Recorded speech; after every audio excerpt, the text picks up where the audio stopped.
O vaxt 600 bal toplayan 200 nəfərin göstərcisini ləğv etmişik.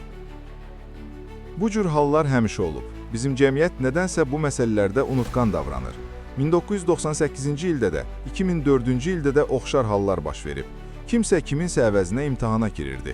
Biz bunları aşkarlayırdıq, cinayət işləri açılmışdı. Hər dəfə də təşkilatçılar təhsil işçiləri olub.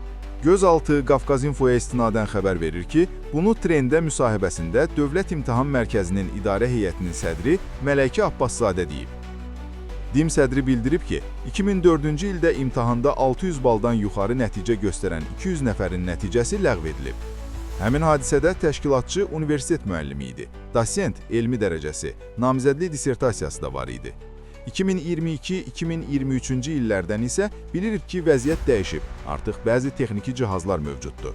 Əvvəlcə onu qeyd edək ki, bu cihazların ölkəyə gətirilməsi və istifadəsi qanunvericiliyə ziddir. Müvafiq orqanların razılığı tələb olunur. İmtahanda belə cihazlardan istifadə olunduqda biz bunu həmişə aşkarlamışıq. Necə aşkarladığımızı demək istəmirəm, çünki metodlarımızı izah etdikdə bu qarşı tərəfə aydın olur və onlar yeni yollar axtarırlar. Bu virus-antivirus məsələsinə bənzəyir. Gündəlik hadisələrdən xəbərdar olmaq üçün bizi izləyin.